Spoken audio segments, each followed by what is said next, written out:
welcome to Beyond Our Focus. I'm Stefan, this is Amanda, and this is Let's Palaver About Wizard and Glass, the fourth novel in the Stephen King saga of the Dark Tower.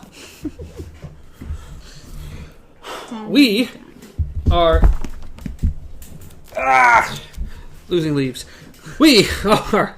I love how you picked up a giant, massive dog hair. Well, that came with it. The third part of the book, the 10th and final chapter of the third part. This is the end of the backstory. Yes. Roland has officially told his tale by the end of this. Yes, it is officially done. It will be moving back to Eddie, Susanna,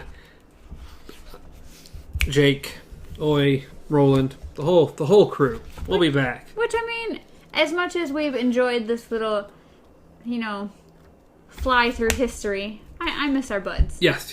We've gotten used to them through 3 books. A little bit in this one. But being away for so long, it's time. Yes. I need to know what happens next to my buddies. So, the chapter name is Beneath the Demon Moon 2. Or according to people from work, that's not 2, that's not peace, that's the flip-off sign from Britain, which is weird. It's like, that's peace, okay? Okay, I don't care which way I turn it, it's peace. Peace. Either way. It's either way. That's why we use one finger, okay? 1, 2, even in sign language, I think. Yeah, it's still it's 2 2. in sign It's language. 2. But it's facing this way. I don't care if it's this way or this way. If I go 1, that's still 1. No. That's true. 2, That's true. 3, or 3, 4, 5, Yeah. 6, 7, 8, 9, Yeah. 10. Okay? Well, look at you. Just sign the whole book. We'll be here till next week. Be a 45-hour podcast. That would be interesting. That would be interesting to take like a paragraph from the book and actually learn to sign it. Not spell it out. I'm talking about. All I can do is sign spell. it. Okay? Yeah, I can spell, but that's about it. I think that would be. Yeah. Spell each individual word. We'll go Oh, every let's letter in not. the chapter. It'll take quite literally forever. My belt was getting stuck on the chair. But yes, this is Beneath the Demon Moon Part 2. If you do not remember, the very first chapter of the entire book is the Beneath the Demon Moon. And if you don't remember, no worries. Neither did we. No. I don't know if we did it on camera last week or if we did it after the camera stopped, but we literally dug through the entire book trying to find Beneath the Demon Moon 1. And I don't know what's going on. It's not even in here. He's lied to us. It's Stephen King being a little tricky. But no, it's literally the very first chapter of the very first part. Actually, yes, it is. So yes, Okay, that scared me. That's where we start. Because I forgot that they did the recap at the beginning. Yeah. So I was like, I still stand by that. As cool as it ends, the same way it began. Reaping? This should have been Reaping. This should have been the name of the last chapter. Because the last chapter was called Reaping. Yes, just Reaping. Yeah. And that should have been this chapter. Should have been called Reaping. The last chapter could have been Beneath the Demon Moon 2. But this should have been called Reaping. Because it is. It is quite literally Reaping. Or if you really want to get fancy, call it Charyu Tree. Just Char you. Char. Just name it Charlie. See it just confuse people. Really make them mad. Charlie's back. Charlie the choo-choo tree. He's back. He's doing his thing. Okay, so Yep. last thing that happened, at least the very last thing we saw, was Roland taking out the glass and delving into it. Not just looking into it, just his entire soul, his presence, everything, just kind of sliding into it.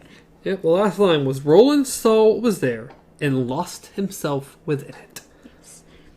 And the last time we saw Susan... She was being put into a pantry. Yes. And the last time Roland said he ever saw Susan from earlier was in the glass. Yes. So, put all the hints together at this point. Yes, so we know that they are not going to see each other in person ever again. So let's just dive right into this happy little chapter. That is Roland's past. Well, I guess the last time we saw Susan, she wasn't being put into a pantry. No. The last time she's currently being put into a pantry. Yes, I think the last time we saw her, she was literally just going to seafront. Like, they had led her to seafront on the horses and stuff like that. Remember, this chapter was so long that I don't remember where it led to. I forgot this was the beginning. Just like, whew. But yep, Coral has a good grip on Susan. I'm going to put ye in the cold pantry until I know better what to do with ye, dear, Coral said. You'll be quite safe there and warm. How fortunate ye wore a serape, then. When Jonas gets back, you'll never see side Jonas again, Susan said. He won't ever. Fresh pain exploded in her sensitive face. For a moment, it seemed the entire world had blown up. Susan reeled back against the dressed stone wall of the lower corridor. Her vision first blurred, then slowly cleared. She could feel blood flowing down her cheek from a wound opened by the stone on Coral's ring. When Coral had backhanded her, and her nose, that caused the thing to bleed again. And her nose. That cussed? Like, kind of like cussed, that cussed thing. That cussed thing, yeah. Was bleeding again, too. Coral was looking at her in a chilly, this is all business to me fashion, but Susan believed she saw something different in the woman's eyes. Fear, mayhap. Don't talk to me about Eldred, missy. He's sent to catch the boys who killed my brother. The boys you set loose! Get off of it! Get off of it, woman! Susan wiped her nose, grimaced at the blood, pulled in her palm, and wiped it on the leg of her pants. I know who killed Hartthorn as well as ye do yourself, so don't pull mine and I won't yank yours. She watched Coral's hand raise, ready to slap, and managed a dry laugh. Go on, cut my face open with that other side, if you'd like. Will that change how ye sleep tonight with no man to warm the other side of your bed? Susan's just done. She's done! She's done! I'm telling everything! I know he's dead! I know it! Like, she's literally, even as soon as she was taken prisoner, she's like, you know what, I'm just not going to take it from anybody. Like, she went after Lenny, like, just went at him, or I think it was Lenny, she's like, you killed my father, I know you did. Hey, everybody, he's a murderer. Was it Lenny? I don't know. Didn't Lenny die in the battle? I think Lenny's dead. Maybe. I'm pretty sure Lenny's dead. Okay. So then I don't know who it was. Because there's Laszlo or whatever his name is. I don't know. I don't remember. She went after somebody like it was nobody's business. Well, that's the thing. This happened before Lenny and them moved forward then. Because remember, she was brought to everybody and then brought to Seafront. Yeah, maybe it was Lenny then. So yeah, I think, approached Lenny about it and was like, literally kicked his butt to the ground. Yeah. So somebody. So it's like she went after him. She's been after anybody who gets in her face about anything. And now Coral, she doesn't care. No. She doesn't care. She doesn't. And of course, Coral just hauls her down the corridor and then yeah. It says, get in there, go smart before I decide to kick your winsome butt square. Susan looked her in the eye, smiling. I'll damn ye for a murder, sighed Thorn, but ye've already damned yourself. Ye know it too. 'Tis written in your face, to be sure, so I'll just drop ye a curtsy. Still smiling, she suited action to the words, and wish ye a very good day. Get in and shut up your saucy mouth, Coral cried, and pushed Susan into the cold pantry. She slammed the door, ran the bolt, and turned her blazing eyes upon the backs, who stood prudently away from her. Keep her well, muchachos, mind ye do. She brushed between them, not listening to their assurances, and went up to her late brother's suite to wait for Jonas, or word of Jonas. The whey-faced gal sitting down there amongst the carrots and potatoes knew nothing but her words. Ye'll never see Cy Jonas again. Were in Coral's head now, they echoed and would not leave. Yeah, because you definitely will not see Jonas again. Jonas, very dead. Yeah, it's gone. Everything. No. Good old Jones. If you're that connected, shouldn't you feel his loss? Shouldn't you feel it? Oh, that's right. You're ice. They're both ice. Yeah. So now we kind of just get a overview of what the town's like, which is pretty much just how we kind of got the same feeling earlier in the tavern where everybody's drinking but nobody's talking. Like Sheb even tries to play a little tune and literally gets like slapped or kicked or something and told to shut up. He gets threatened with a knife. Yeah. Oh, that's worse. Okay, that makes sense. Yeah. Tip of a knife in his ear. So yeah, you just need to keep quiet. Let everybody be somber. Everybody's all upset after the mayor being killed. Those terrible, terrible boys. It says these folks, sullen, drunk, and as potentially dangerous as storm clouds filled with lightning, wanted someone to focus on, someone to tell them what to do, and of course, someone to toss on the fire as in the days of Eld. So nowadays, all they do is just throw little stuffy guys. But these legends, these traditions, date back to a time when they literally, whoever was on trial, whoever they hated, pretty much anything, were just thrown on the fires as sacrifice or just for fun. It was at the point, not long after the last toll of noon had faded into the cold air, that the bat-wing doors opened and 2 women came in. A good many knew the croon in the lead, and several of them crossed their eyes with their thumbs as a ward against her evil look. A murmur ran through the room.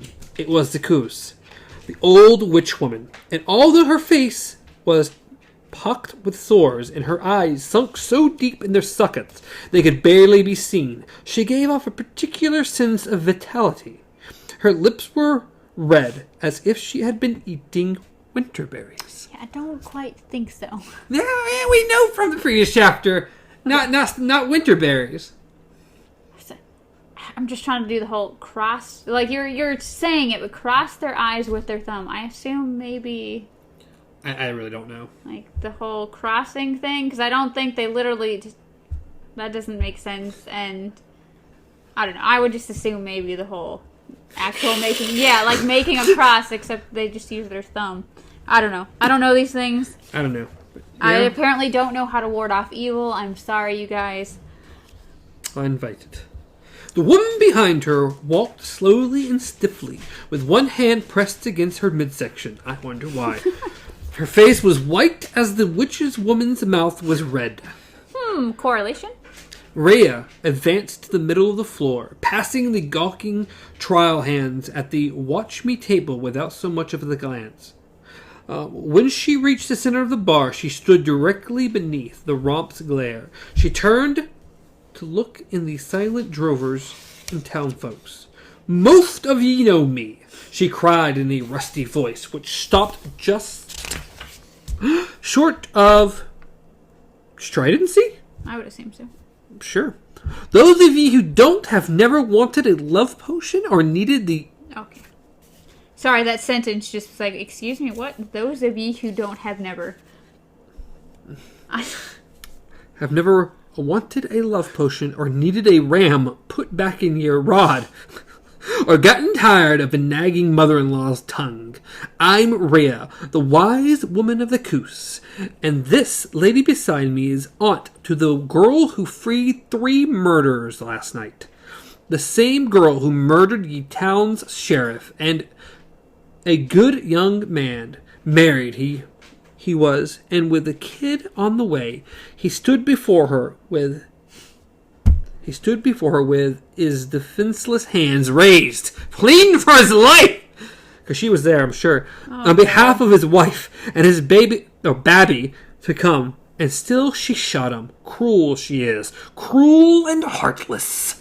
So I'm sure you guys get it, but if you don't, she's pretty much saying that Dave, good old Deputy Dave, was like, please, ma'am, please, I have a child, I have a wife, and... Because again, she was there! She totally saw the whole thing happen! The people need someone to blame. They need someone to take their anger out. They need an outlet. And right now, Rhea's giving them one. Because they don't have the boys. Strangers came and ye welcomed them in, she cried in her rusty crow's voice. Welcomed them and gave them bread to eat, and its ruin they fed ye in return. The deaths of those ye loved and depended on, spoilage to the time of the harvest, and gods know what curses upon the time to follow fin di año. More murmurs, now even louder. She touched their deepest fear, that this year's evil would spread, might even snarl the newly threaded stock which had so slowly and hopefully begun to emerge along the outer arc. But they've gone, and likely won't be back, Rhea continued. Mayhap just as well. Why should their strange blood taint our ground? But there's this other, one raised among us, a young woman gone traitor to her town and rogue among her own kind. Her voice dropped to a hoarse whisper on the last phrase. Her listeners strained forward to hear, faces grim, eyes big, and now Rhea pulled the pallid, skinny woman in the rusty black dress forward. She stood Cordelia in front of her like a doll or a ventriloquist dummy, and whispered in her ear, but the whisper traveled somehow. They all heard it. Come, dear, tell them what ye told me. In a dead, carrying voice, Cordelia said, she said she wouldn't be the mayor's... I always forget. I say Gilly. I say Gilly. Where is it? I don't know. We have to look it up at some point. He wasn't good enough for such as her, she said, and then she seduced Will Dearborn. The price of her body was a fine position in Gilead at his consort, and the murder of Hart Thorne. Dearborn paid her price. Lusty as he was for her, he paid gladly. His friends helped. They may have had the use of her as well, for all I know. Chancellor Rymer must have gotten in their way, or perhaps they just saw him and felt like doing him too. Bastards, Petty cried. Sneaking young culls.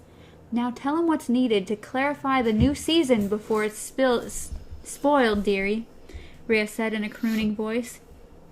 Cordelia Delgado raised her head and looked around at the men. She took a breath, pulling the sour, intermingled smells of graff and beer and smoke and whiskey deep into her spinster's lungs. Take her. Ye must take her. I say it in love and sorrow, so I do. Silent, their eyes. Paint her hands. The glass gaze of the thing on the wall, looking its stuffed judgment over the waiting room. Char you tree, Cordelia whispered. They did not cry their agreement, but sighed it, like autumn wind through stripped trees. Char you tree. Char you tree. So yeah. The words ventriloquist dummy. Very perfectly right here. Yeah, of course. Because Cordelia is just a puppet at this point, being used exactly like Rhea wants to use it. And honestly, even if there was no sway over her, even if anything, I don't know. I don't know if I could give Cordelia any credit to say that if Rhea said, I want you to say this, if Cordelia would even be like, no, I can't lie. Like, I don't know. I don't really know. I just don't know if she would literally condemn her niece to certain death. I mean, it's one thing to be mad at her, but to walk into a bar and tell everyone they must burn her niece to death is a bit much. Even for Cordelia. I don't know. But there's plenty of sway over from Rhea. Because I feel like even, like in the moment, that last moment where the two of them clashed, I feel like even as they went back and forth and they marked each other with ashes and stuff like that, I think in that moment, Cordelia was lost. Like, I feel like she broke and she went crazy. But if it came down to it, if everything happened, I think Cord would be like, this has gone far enough. Like, much as I don't like the woman, I don't just think. Cast her out. That's all we need. But I mean, we come down to there's definitely something over her. I mean, yeah, of course. Rhea just fed from her stomach. Yeah. Sucked blood dry like a vampire. Okay, things have gone pretty far. Now we're back to Shimi. Shimi. Well, sort of. Shimi ran after the bad coffin hunter, and Susan sighed until he could literally run no more. Got a mighty, mighty bad stitch in his side. Oh. Mighty bad. He had to take a break, even though he didn't want to. Had to. And, of course, someone caught up to him. He should have taken the mule the whole time. Apparently that was perfectly fine, because this thing caught up with him. He was worried, okay? He was worried with the sensitive mission that he was on, that Capricoso would just, make a noise at the wrong time and he'd be caught. And well, then now he's made a noise because he's just been bitten the ever-living heck out of by the mule. Yes, the mule caught up to him and bit him on the butt. Yep. So good old Shimi is going to take good old mule the rest of the way. Yes. To the mayor's house. That's where he ends up. I found it funny that Shimi, of course, learns to cut. Well, he first says his first cuss word, and then from then on starts using it a lot more. And it's just funny because it's just Shimi, okay? Shimi is this soft-hearted, wonderful guy, and he just starts calling the mule it, and then it's like, wait, I can keep doing this. It's fun. Mule bit him, okay? He's very upset. That's very, very upsetting. It says, he had discovered, as many others had before him, that only the first cuss word is really hard. After that, there's nothing quite like them for relieving one's feelings. Which he had a lot to say. Susan's trail cut diagonally across the drop towards the coast and the grand old adobe that rose there. When Shimi reached seafront, he dismounted outside the ark and only stood and waited and waited and waited and waited and waited some more. It says... And eventually, the person he was waiting thought who might catch him finally comes out. Well, he was worried about Miguel, because apparently out of everybody in this story, every time Miguel saw him, he treated him like he was vermin. He's like, get out. I don't want to see you. If you're around here, I'm going to just, shoo you away. And so he was worried that if Miguel saw him, Miguel would sound an alarm or something and say he was there. Well, Miguel comes out insanely drunk and passes out. So, Shimi very slowly passes Miguel. Yeah. It said,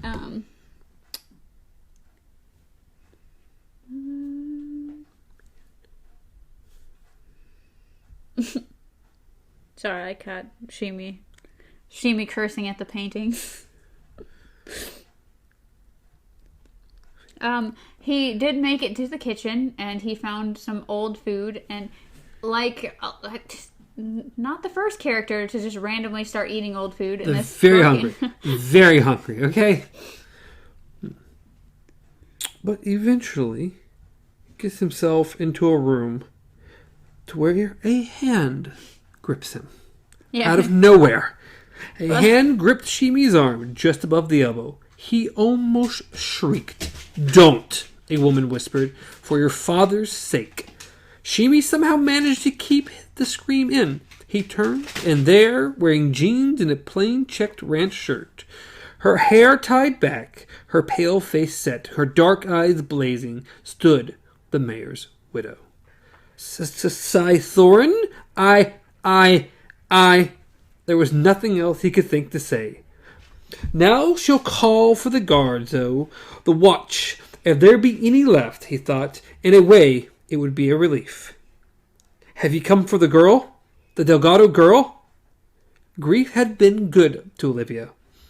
I don't know why I said Olivia, but it might as well be. I'll live short for Olivia. Olive, in a terrible way. Grief had been good to Olive in a terrible way. Yeah. What a way to say that. Had made her face seem less plump and oddly young. Her dark eyes never left his, and forbade any attempt at a lie. Shimi nodded. Good. I can use your help, boy. She's down below in the pantry, and she's guarded. Shimi grasped, not believing what he was hearing. Do you think I believe she had anything to do with Hart's murder? Olive asked, as if Shimi had objected to her idea. I may be fat and not so speedy on the pins anymore, but I'm not a complete idiot. Come on now. Seafront's not a good place for Dagatto. Just now, too many people from town know where she is. And now, the most important couple pages in almost the entire book series at this point. I don't even know how to go about this. Do we just read the whole thing? We have to read the whole thing. It is too important not to read the entire thing. It is insanely important. It answers so many questions. It has to be read. I mean, it is 3.5 pages. Okay. But it has to be read. Do you disagree? No, it's literally everything we've wanted to know, everything that fuels everything is right here. This is some of the most 3.5 most important pages we've come across in any of the books. This is insanely important. It has to be read. So, who wants to start? Yeah, really, that's the real question at this point. We're going to have to... Well, I mean, for the most part, the first part here is very much in segments. So I guess we can switch back and forth if you'd like. The second page is mainly one, but the rest of it's pretty segmented off. Yeah. So not the non-italic versus and then the giant ass big italic part. But yeah, good. We go to, what did we say? We go to Roland in the Wizard's Glass. Yes. That is where we are. And that is where we'll go. Roland.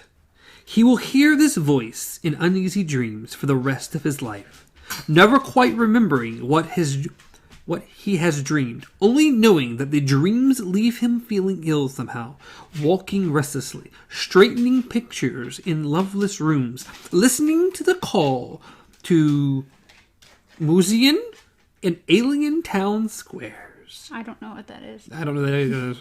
Roland of Gilead. This voice, which he almost recognizes, a voice so like his own that a psychiatrist from Eddie's or Susanna's or Jake's when and where would say it was his voice, the voice of his subconscious. But Roland knows better. Roland knows that often the voices that sound the most like our own when they speak in our heads are those of the most terrible outsiders, the most dangerous intruders. Roland, son of Stephen. The ball has taken him first to Cambry and to Mayer's house. That's weird. And he would see more of what is happening there. But then it takes him away, calls him away in that strangely familiar voice. And he has to go. There's no choice because unlike Rhea or Jonas, he is not watching the ball and the creatures who speak soundlessly within it. He is inside the ball, a part of it, endless pink storm. Roland, come, Roland, see. And so the storm whirls him up, first up and then away. He flies across the drop, rising and rising through stacks of air, first warm and then cold. And he is not alone in the pink storm which bears him west along the path of the beam. Shub flies past him, his hat cocked back on his head. He is singing Hey Jude at the top of his lungs as his nicotine-stained fingers plink keys that are not there. Transported by his tune, Sheb doesn't seem to realize that the storm has ripped his piano away. Roland, come, the voice says, the voice of the storm, the voice of the glass. And Roland comes. The romp flies by him, glassy eyes blazing with pink light. A scrawny man in a farmer's overalls goes flying past, his long red hair streaming out behind him. Life for you and for your crop, he says. Something like that anyway. And then he's gone. Neck spinning like a weird windmill comes an iron chair. To Roland it looks like a torture device equipped with wheels. And the boy gunslinger thinks the Lady of Shadows. Without knowing why he thinks it or what it means. Well, I wonder. I think we all are very familiar with who that is. Yes. Now this pink storm is carrying him over blasted mountains, now over a fertile green delta where a broad river runs its oxbow squiggles like a vein, reflecting a placid blue sky that turns to the pink of wild roses as the storm passes above. Ahead, Roland sees an uprushing column of darkness, and his heart quails, but this is where the pink storm is taking him, and this is where he must go. I want to get out, he thinks. But it's not stupid. He realizes the truth. He may never get out. The wizard's glass has swallowed him. He may remain in its stormy, muddled eye forever. I'll shoot my way out if I have to, he thinks. But no, he has no guns. He is naked in the storm, rushing bare-ass toward that virulent blue-black infection that has buried all the landscape beneath it. And yet he hears singing, faint but beautiful, a sweet harmonic sound that makes him shiver and think of Susan. Bird and bear and hare and fish. Suddenly, Shimi's mule, Capricoso, Roland thinks, a beautiful name, goes past, galloping on thin air with his eyes as bright as fire dims in the storm's lumbry fugo. Following him, wearing a sombrero and riding a broom festooned with fluttering reap charms, comes Rhea of the Coos. "I'll get you, my pretty," she screams at the fleeing mule, and then cackling, she is gone, zooming and brooming. Roland plunges into the black, and suddenly his breath is gone. The world around him is noxious? Darkness. The air seems to creep on his skin like a layer of bugs. He is buffeted? Buffeted. Okay. Boxed to and fro by invisible fist, then driven downward in a dive so violent he fears he will be smashed against the ground. So fell Lord Perth. Dead fields and deserted villages roll up out of the gloom. He sees blasted trees that will give no shade. Oh, but all is shade here. All is death here. This is the edge of Endworld, where some dark day he will come, and all is death here. Gunslinger, this is Thunderclap. Thunderclap, he says? Here are the unbreathing, the white-faced. The unbreathing, the white-faced. Yes, he knows that somehow. This is the place of slaughtered soldiers, the cloven helm, the rusty halberd.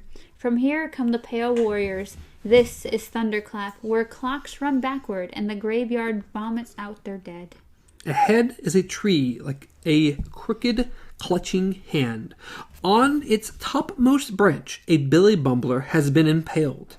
It should be dead, but as the pink storm carries Roland past, it raises its head and looks at him with unexpressible pain and weariness. Oi, it cries, and then it is.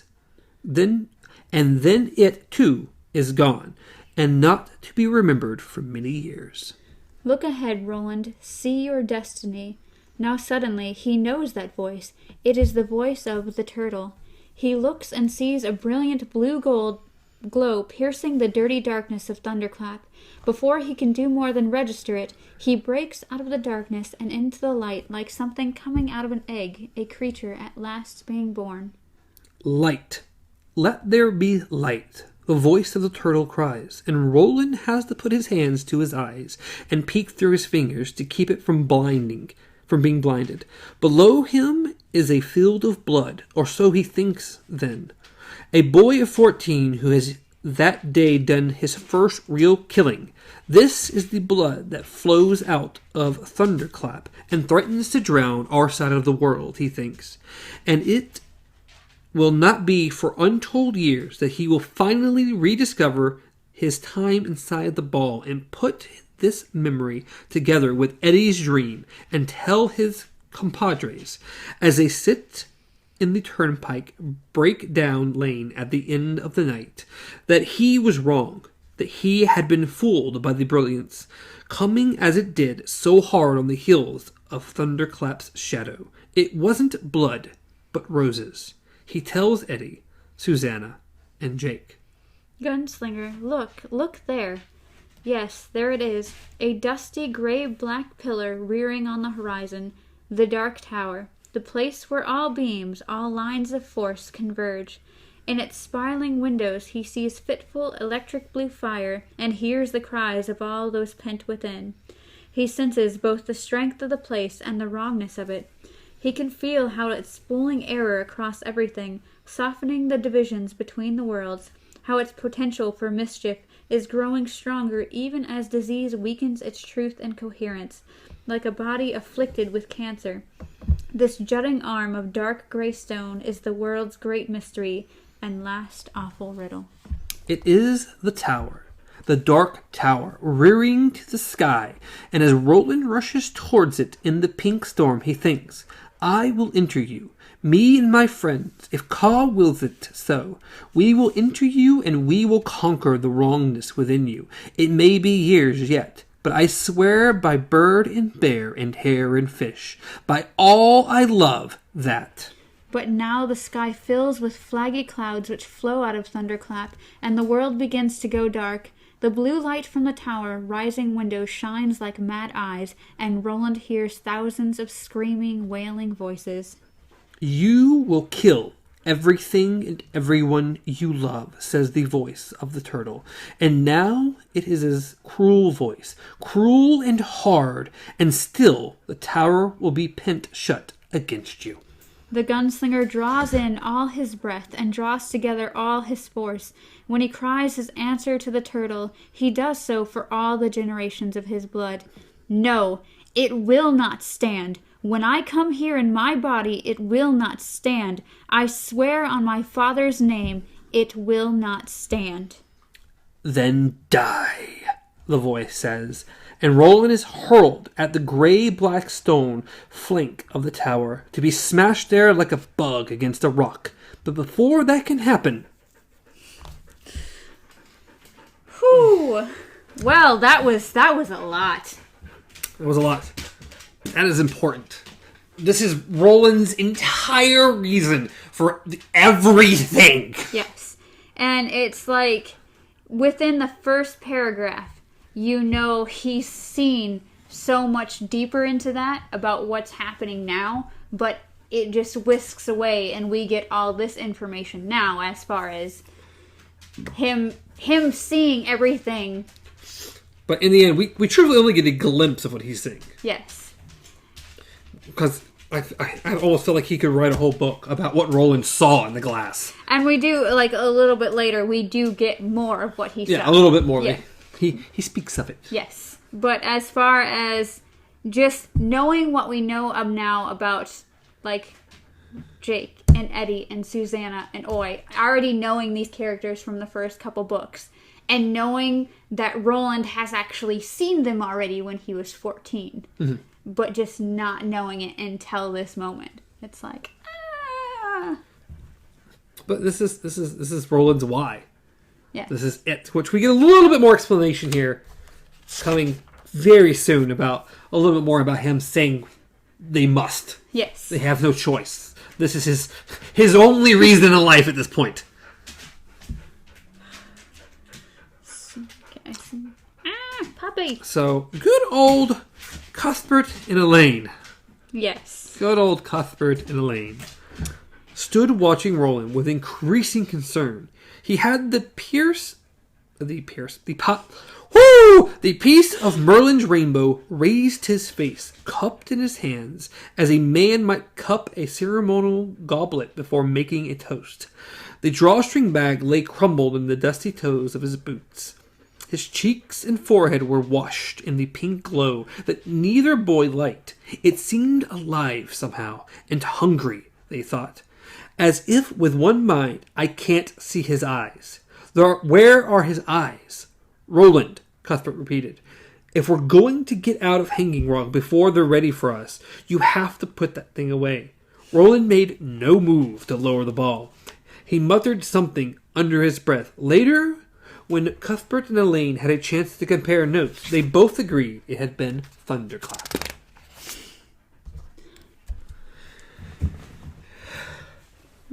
Skip 2 pages. I was like, that does not make sense. This is not working. It was like, she. And I was like, no, there's no she. It's Roland, Elaine asked, stepped forward as gingerly as a surgeon, slipping a scalpel into the body of a patient. He slipped his right hand between the curve of the ball and Roland's bent, studious face. There was no response. Elaine pulled back and turned to Cuthbert. "Can you touch him, Bert?" asked. Elaine shook his head. "Not at all. It's like he's gone somewhere far away. We have to wake him up." Cuthbert's voice was dust dry and shaky at the edges. "Vanny told us that if we wake a person from deep hypnotic trance. For some reason I was thinking they were one word. Oh. There are two words. Hypnotic trance. Too suddenly, he can go mad, Elaine said. "Remember? I don't know if I dare." Roland stirred. The pink sockets where his eyes had been seemed to glow.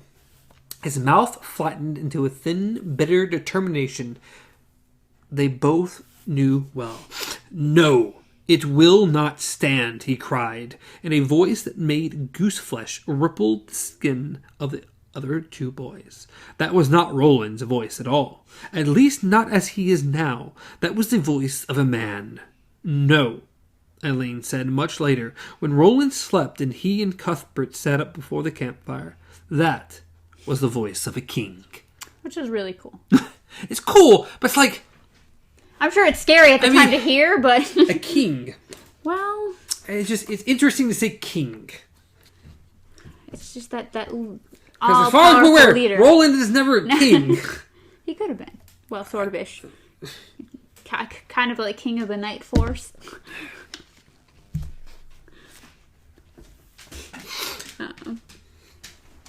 Says, "When I come here in my body, it will not stand. I swear on my father's name, it will not stand."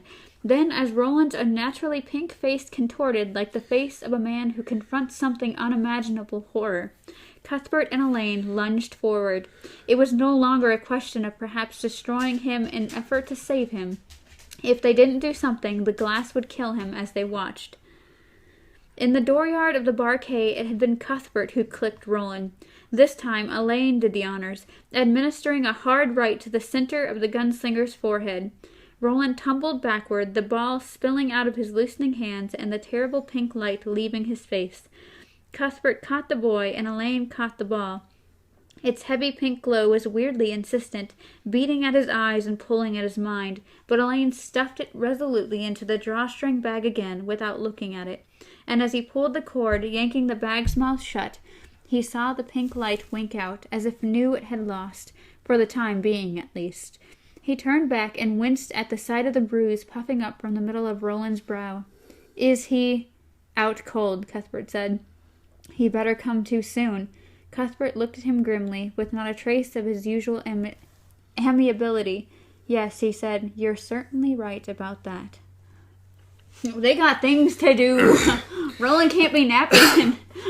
No, we ain't got time for this.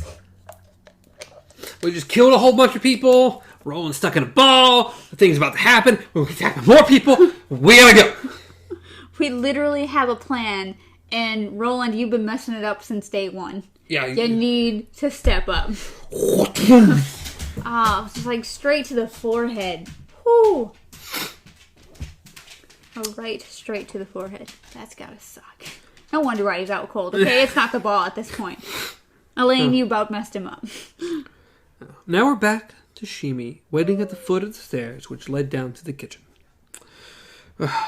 And now we have... I keep want to call her Coral. I cannot help it. Olive. Well, they're both Thorins, so it confuses you, okay? Except one's his sister and one's his ex-wife that he pretended no longer existed, so... Now widowed wife. Yes. So yeah, she comes back, talks about the two guys' garden, pretending not really to speak English. God. She knows better. Oh yeah. She's like, "I need you guys to leave," and he's like, I don't understand. Like, no habla?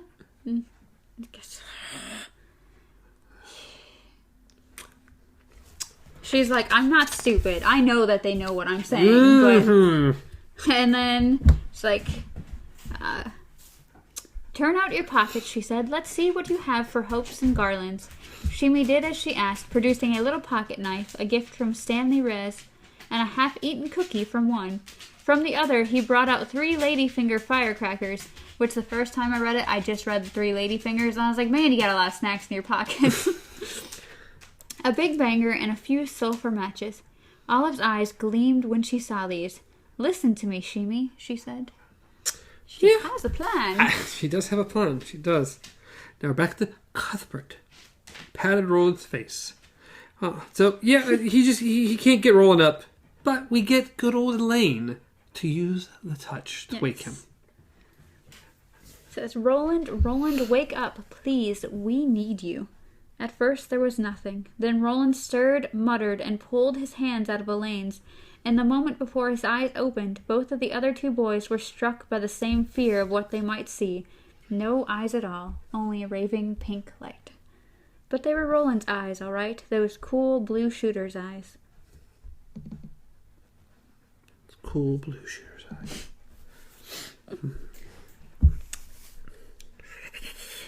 How long was I out? Roland touched the bruise in the center of his forehead. Not long, Elaine. 5 minutes, maybe. Roland, I'm sorry. I hit you, but I had to. I thought it was going to kill you. Mayhap it was. Is it safe? Alan pointed wordlessly at the drawstring bag. Good. It's best one of you carry it for now. I think that is best, personally. He may be tempted to finish the ride, blah, blah, blah. Roland, Cuthbert began. Roland turned, one hand on the horn of his saddle. Cuthbert licked his lips, and for a moment, Elaine didn't think he would be able to ask. If you don't, I will, Elaine thought. But Bert managed to bring in the words out in a rush. What did you see? Much, Roland said. I saw much, but most of it is already fading out of my mind, the way dreams do when you wake up. What I do remember, I'll tell you as we ride. You must know because it changes everything. We're going back to Gilead, but not for long. Where after that, Elaine asked, mounted? West, in search of the Dark Tower. If we survive today, that is. Come on, let's take those takers. So, he has officially, with one vow, has officially set himself on the Dark Tower. This is the first sentence that sets his journey. Yes, which the ball made happen. Yes. Because of him diving into it like he did and seeing everything he saw. This is the reason. Which is interesting that the wizard rainbow, that the pink ball that generally only shows bad things, somehow took him and showed him so much. Yes. And to go on this journey. He's the one that must do this. It's interesting. It's weird. It's definitely weird and interesting, especially since, of course, he sees the turtle, or he hears the turtle. It's the voice for the turtle.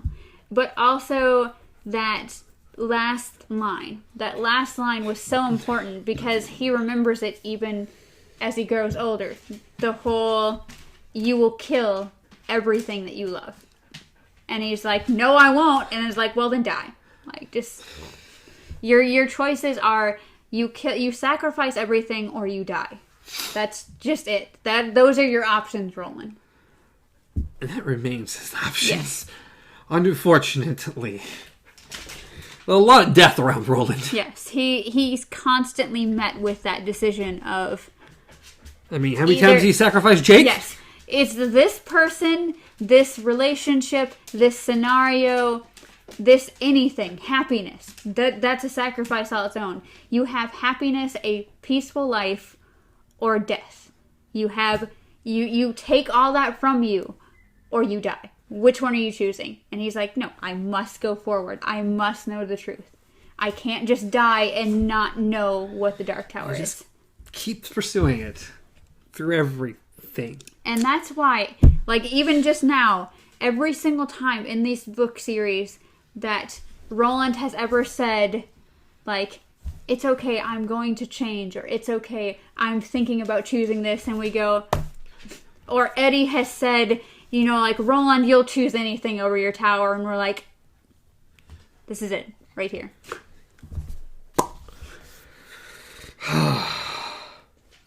And now we're back to...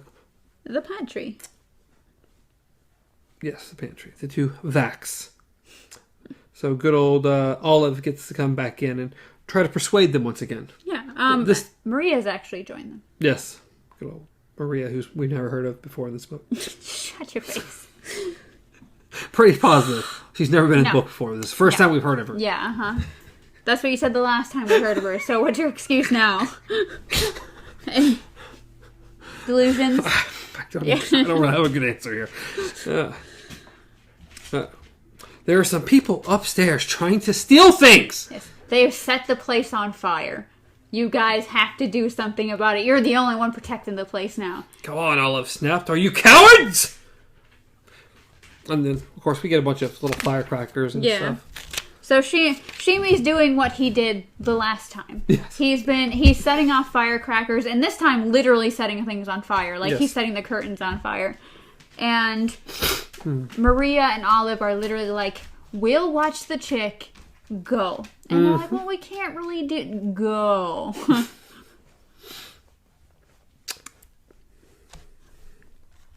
So they go, and they open the door for good old Susan. Susan took Marina's hand before the maid could touch her face and squeeze her fingers. Do you think Thorn would want me now? She asked, and then seemed to realize who her other rescuer was. Olive. Sighed Thorn. I'm sorry, I didn't mean to be cruel, but ye must believe that Roland, him ye know as Wilderporn, would never. I know it well, Olive said, and there's no time for this now. Come on. It's time to go. It is time to go. She, like Susan the last time, I've got these giant things I can put over you. Time to go. Put these on. It's going to be cold.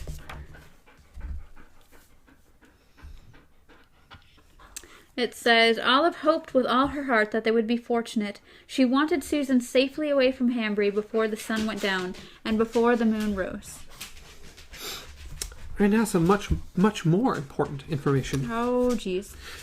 Susan's been taken prisoner, Roland told the others as they rolled west towards Hanging Rock. That's the first thing I saw in the glass.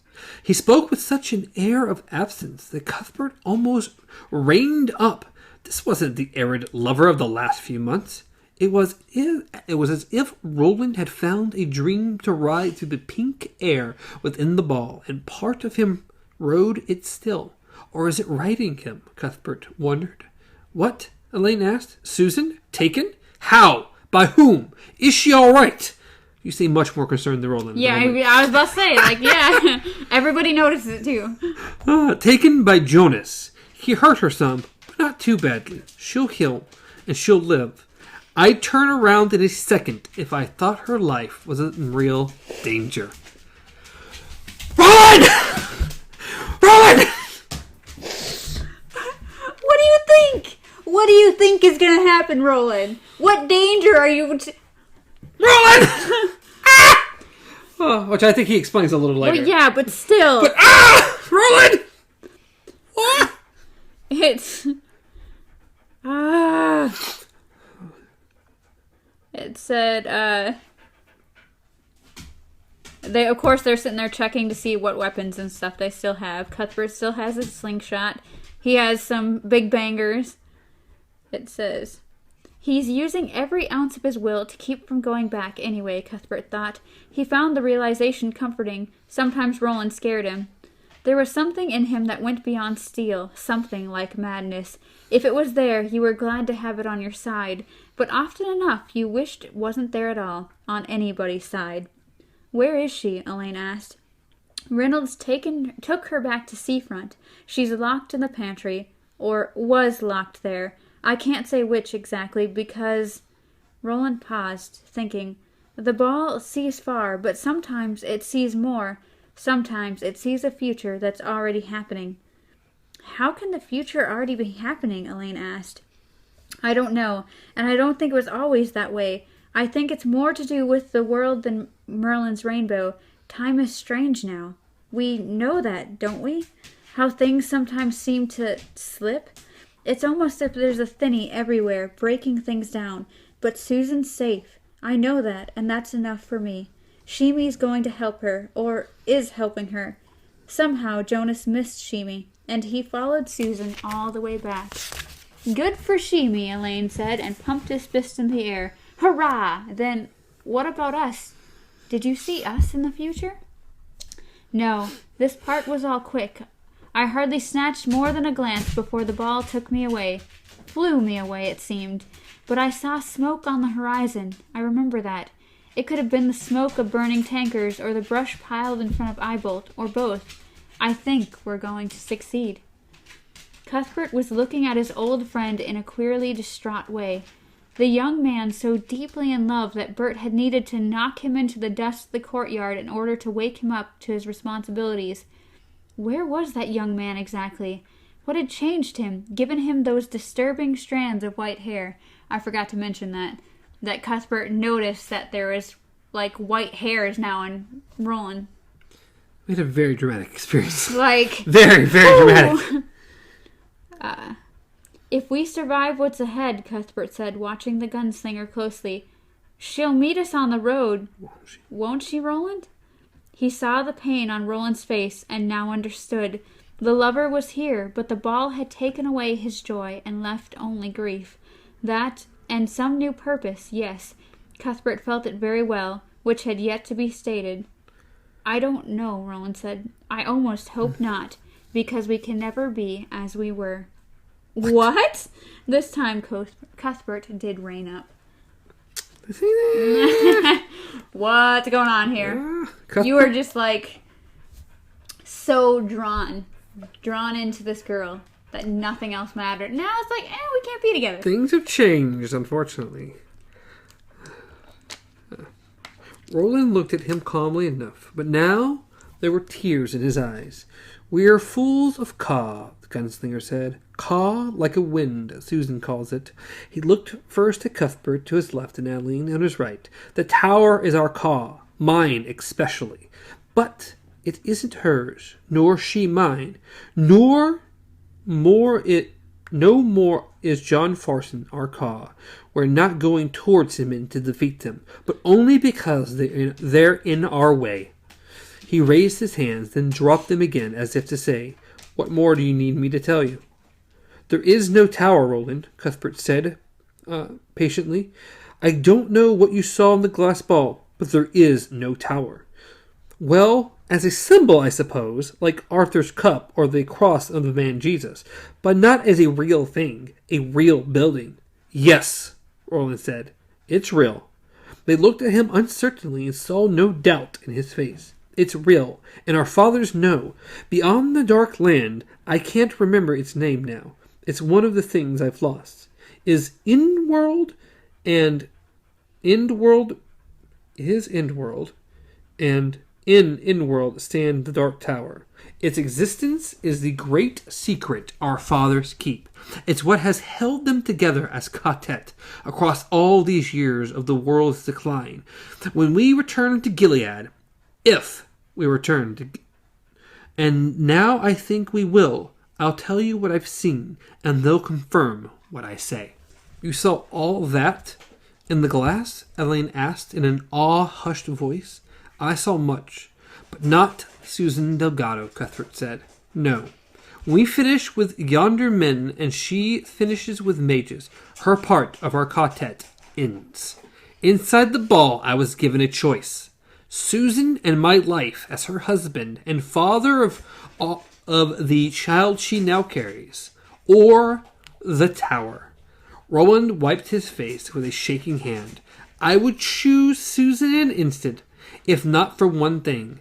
The tower is crumbling, and if it falls, everything we know will be swept away. There will be chaos beyond our imagination. Beyond our imagining. We must go, and we will go. Above his young and unlined cheeks, below his young and unlined brow, there was an ancient killer's eyes that Eddie Dean would first glimpse in the mirror of an airliner's bathroom. But now they swam with childish tears. There was nothing childish in his voice, however. I choose the tower. I must.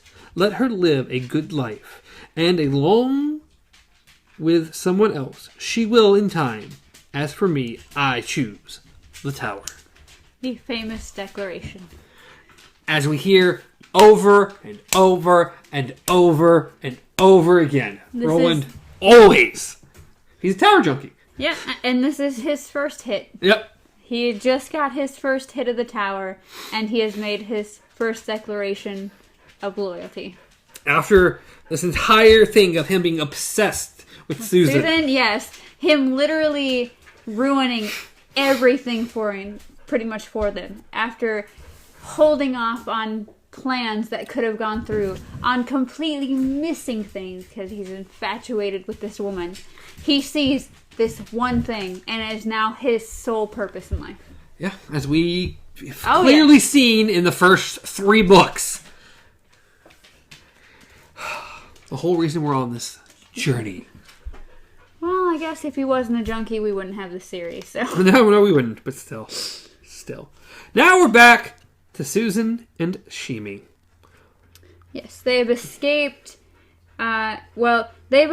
Olive, Maria, and Susan have escaped. They're meeting Shimi outside. Shimi has their horses and stuff ready for them. And it says the sun was westering now, but the wind had pulled away most of the smoke had risen earlier. Whatever had happened in the desert, it was over now, or happening on some other layer of the same present time. Roland, be thee well, Susan thought. I'll see thee soon, dear, as soon as I can. So pretty much what we're getting from this is these things are happening out of order. They are happening, to us, it's present. It's in the present because we are getting both storylines at the same time. But in reality, this is happening in stagger. Why are we going north, she asked after half an hour of silent writing. Because sea-coast roads best. But, hush, they'll find you're gone and search the house first. If it hasn't burned flat, that is. Not finding you there, they'll send west along the great road. She cast an eye on Susan. So yeah, basically, we don't want to be on the great road. That's going to be too obvious. So we're going to take this other way so we can get around everyone and sneak off. Yes. It says, by the time they get around to snipping west, it'll be dark. They're going to go to the sea cliffs. It says, tomorrow we'll cut west as you like. I'm afraid you're going to have a plump old widow as a chaperone for a bit. Better get used to the idea. Go with Olive. Yeah. Only ever been kind. Never really been mean to about anything. She's just kind of always been the other woman. And it says, pretty much, she says, she's like, you should send Shimi and I by ourselves. And Olive's like, what do I have to go back to? You really think I want to watch the New Order? It's like everybody I love is dead. And it's like... I have no power. Yeah. No one listens to me. And so she says, Sigh, I'm sorry. We shall be sorry later on. For now, the most important thing is to reach those caves unobserved. Young man, it's time for ye to mount your thirsty mule and go back to seafront. If there are riders coming after us, ye must turn them aside with a few well-chosen words. Will ye do that? Shimi looked stricken. I don't have any well-chosen words, sighed Thorn. So I don't. I hardly have any words at all. Nonsense, Susan. Nope. Nonsense, Olive said, and kissed Shimi's forehead. Go back at a goodish trot. If ye spy no one coming after us by the time the sun touches the hill, then turn north again and follow. We shall wait for ye by the signpost. Do ye know where I mean? Shimi thought he did, although it marked the outmost northern boundary of his little patch of geograph. The red un with a sombrero on it and the arrow pointing for town, the very one. Ye won't get far until after dark. Won't get that far until after dark. But there'll be plenty of moonlight tonight. If you don't come right away, we'll wait. but ye must go back and shift any men that might be chasing us off our track. Do you understand? Shimi did. He slid off Olive's horse, clucked Capricoso forward, and climbed on board, wincing at the place the mule had bitten. Because, gosh darn that mule, hard, poor Shimi. Good, Shimi. Good, off ye go, then. Shimi, Susan said, come to me a moment, please. He did, holding his hat in front of him, and looking up at her worshipfully. Susan bent and kissed him, not on the forehead, but firmly on the mouth. Shimi came close to fainting. Thank ye, Sai, Susan said, for everything. Shimi nodded. When he spoke, he could manage nothing above a whisper. 'Twas only Ka, he said. I know that, but I love you, Susan said. Go well. I'll see you soon.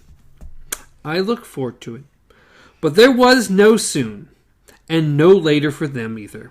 Shimi took one look back at the road, his mule south, and waved. Susan lifted her own hand in return. It was the last Shimi ever saw of her, and in many ways, that was a blessing.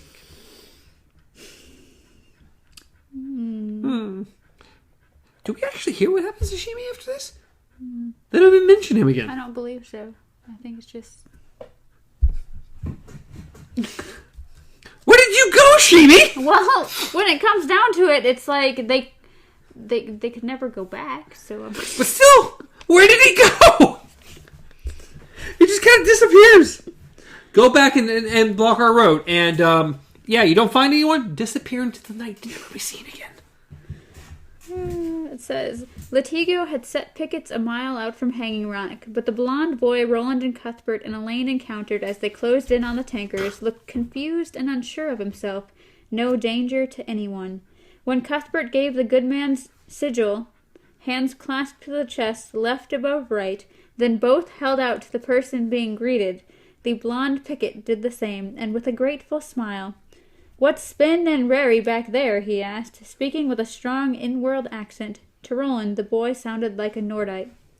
3 boys who killed a couple of big bugs and then hide for the hills, Cuthbert replied.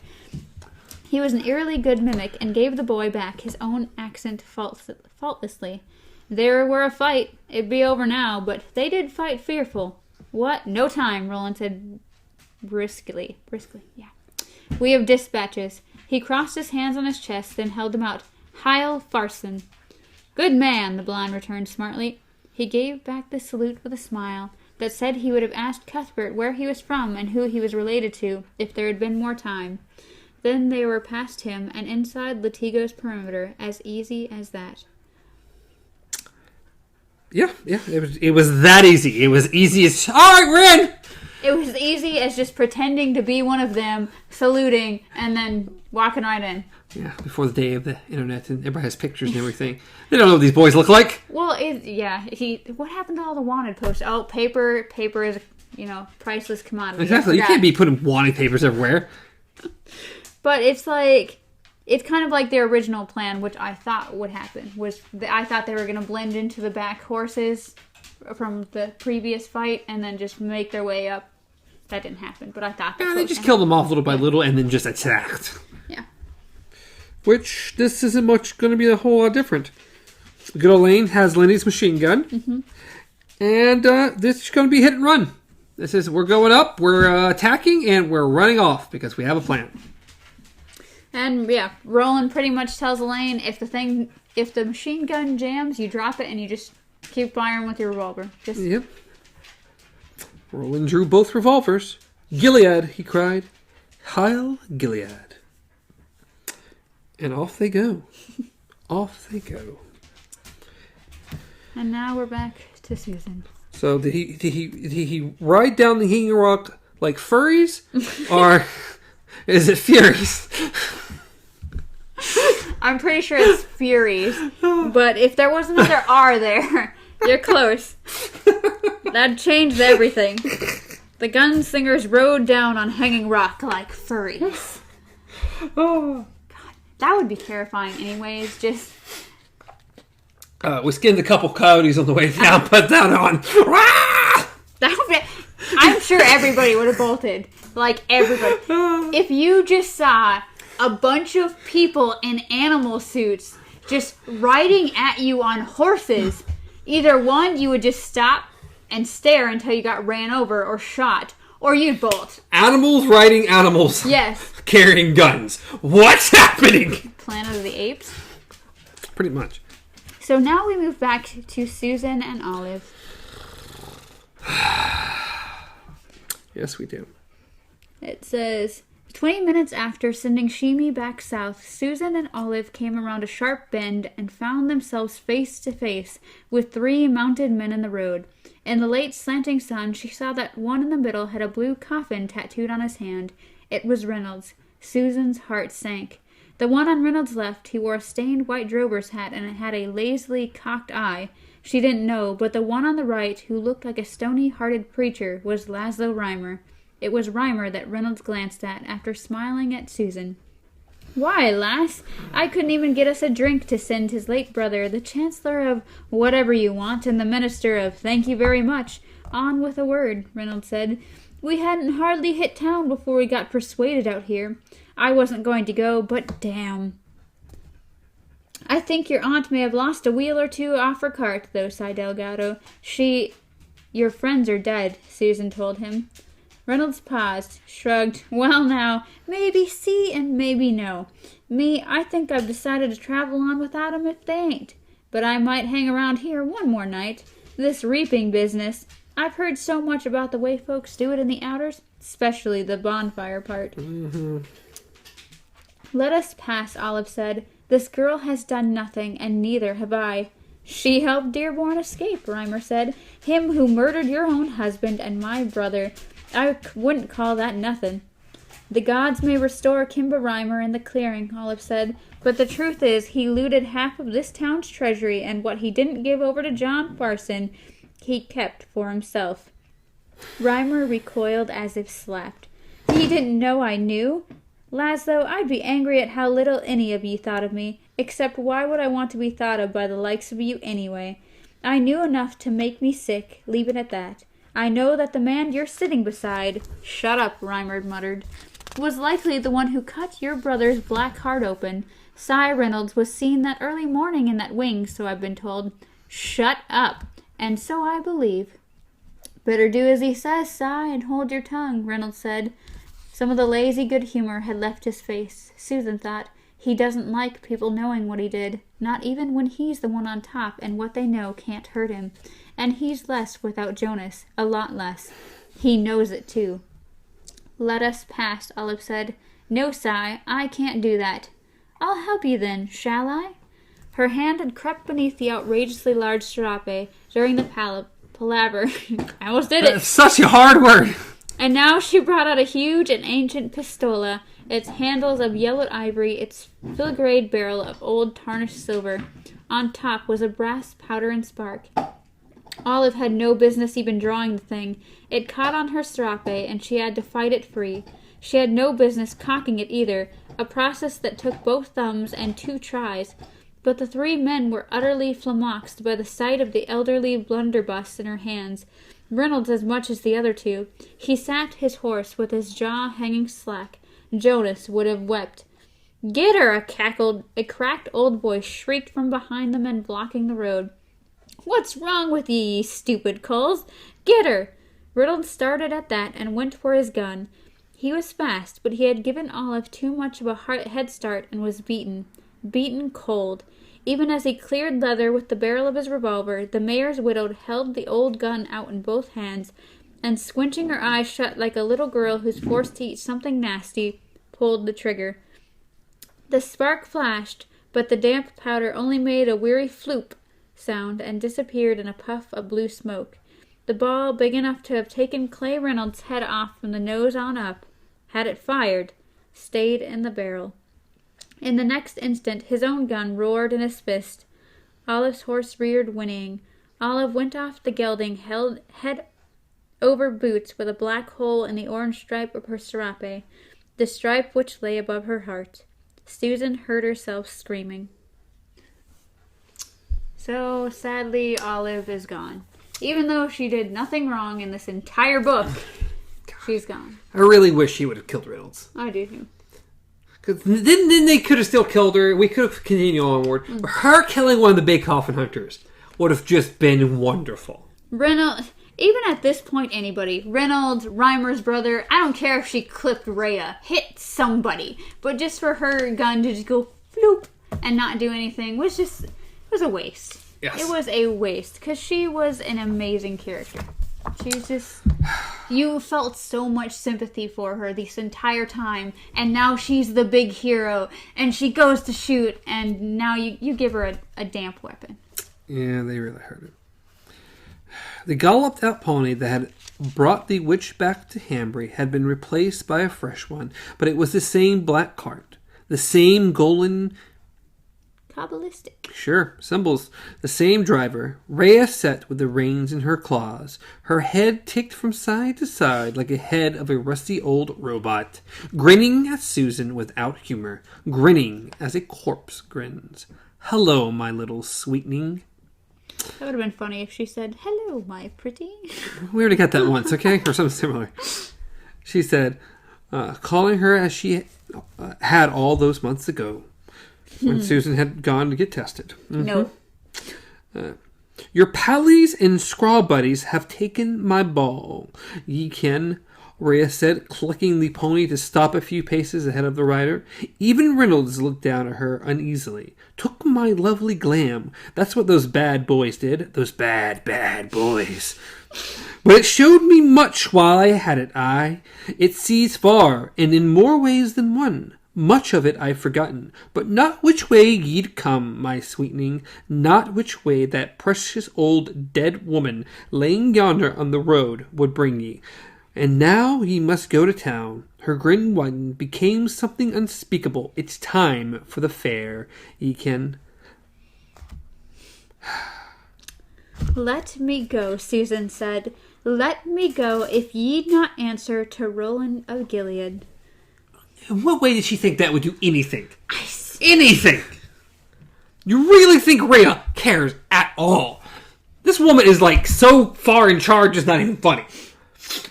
The biggest regret, period, ever, is that Roland did not kill her when he had the chance. No, because even Cuthbert gave the idea that should we just go in there and kill her? Is that what we're going to do? And Roland's pretty much just like, if we have to, you had to. You had to. It was dumb of them not to. Probably the biggest mistake in the book was not to kill Rhea. Because she's the one that ruins everything in the end. Yeah. There was another one too, and I don't remember which one. There's a couple mistakes he made for sure. But not killing the witch. Yes. Oh yeah, that's... She come so close to death. Yeah. So many times. But no one will kill her. It's like, or if, Cora would, or, see, now I'm doing it. If, Cord would have just, hit her with a shovel. If Jonas would have killed her. Yeah. Jonas would have killed her. If Cord, seeing her outside, would have just left her there. Or, hit her with a shovel, put her out of her misery. Somebody kill her. But no, she took pity on the old woman because she mentioned that she could get Susan back. That she could bring vengeance upon Susan. And apparently that's all it took for Cord. There's people that want to see her. A good look is what they'll want, and a good look is what they'll have. If her haunt done the proper job, there'll be a lot of them in town. Get her up now, and be smart about it. Elaine had time for one clear thought. We could have gone around them. If what Roland said is true, then only the wizard's glass matters. And we have that. We could have gone around them. Except... of course, that was impossible.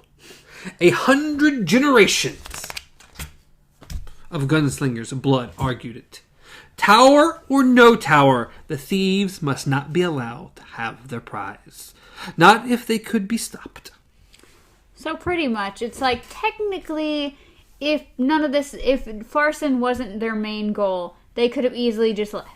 Yeah. They had no reason to come do all this. They literally could have just left, met up with Susan or whatever, for whatever short time or whatever, and gone back. Yeah. They could have easily just gone along their way. But no. this was their purpose from the moment that they got into Magus was to stop this. And that's what's driving them right now. Do what they have to do. So he tells his horse pretty much, if you move, I'm going to kill you. And his horse listens. That's always a good Go, sign. Alan. If you buck when I fire this machine gun, I'm going to beat your brains out. Yeah, pretty much. And it's like the horse is apparently listening. Horse is like, I know what you mean. We're good. I got this. Just stay still. I'm just going to do exactly what you want. We're just going to run along and be cool about things. And so it says... Elaine, Roland screamed as they bore down in front of the tankers. A double handful of riders and armed men were coming together, milling together in a clumsy defensive line. Now! Now! Elaine raised the machine gun, seated its rusty wire stock in the hollow of his shoulder, and remembered what little he knew about rapid-fired weapons. Aim low, swing fast and smooth. Elaine just... Puts Pretty holes in the tankers, killed a few people, all kinds of things. There's a lot that happens here. And without even any kind of, fire to it, one of the tankers just blew up on its own. Apparently that one was a little unstable. Apparently. And then we get some of the big bangers out, and needless to say, everything starts blowing up. Yes. And the problem is that these people... They were brought together for battle, but most of them are young. Most of them have never seen battle.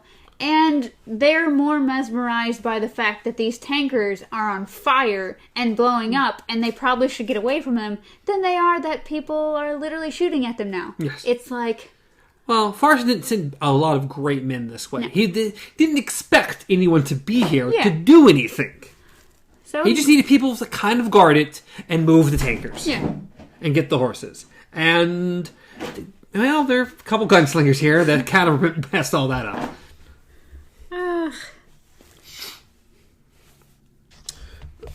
Let's see. All 6 of Farson's chief lieutenants had been carefully described to Roland, to all 14 gunslingers in training, and he recognized the man running for the Ramada at once, George Latigo, which we've heard of him quite a few times during this.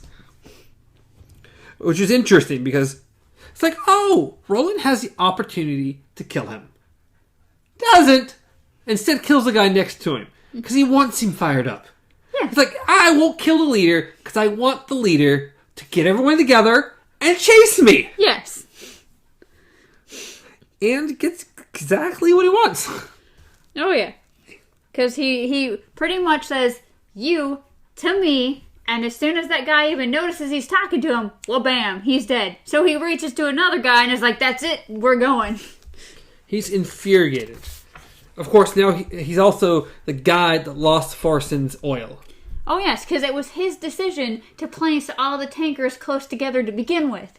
He's like, oh, it's a great plan. Let's all stack them here and then we'll just drive them out. No, because as soon as one went off, they all just... Yes, he lost everything. And the source is blown up too, so you can't get any more.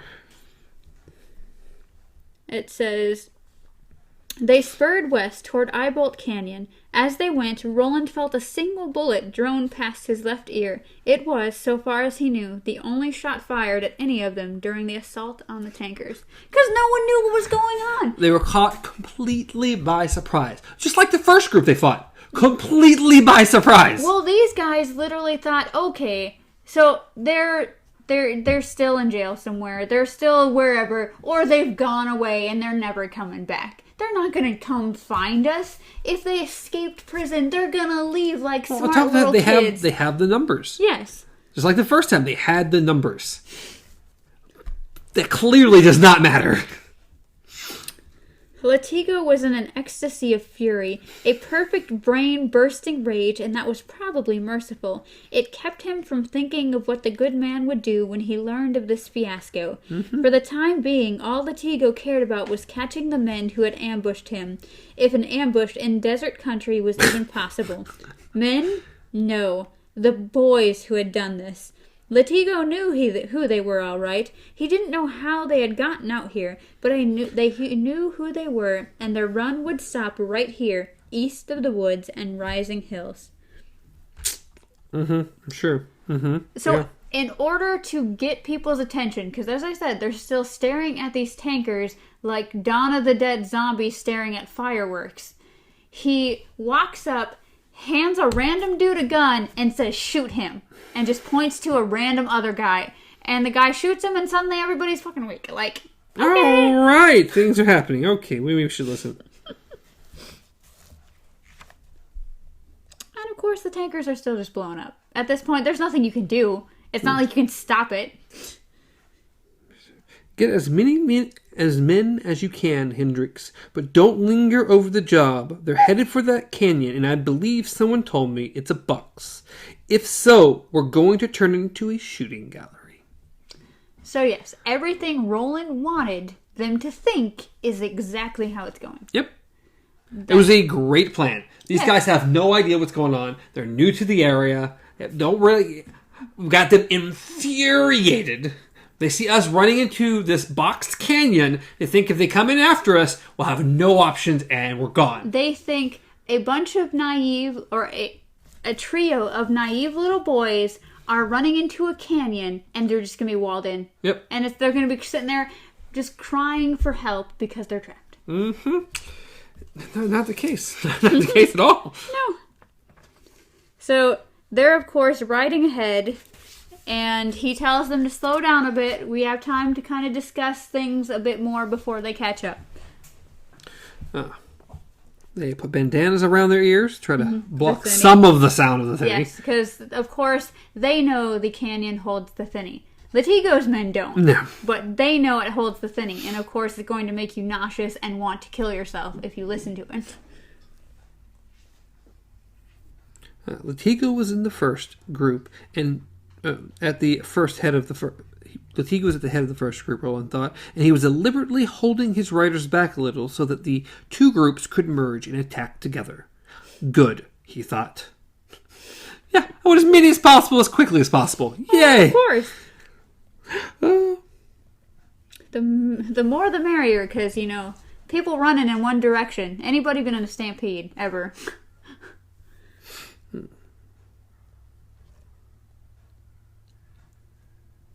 That's exactly what they're doing. They're merging together, getting ready to go after these boys. It says, Roland faced front and pointed Rusher at the slit in the brush, marking the entrance to Eyebolt Canyon.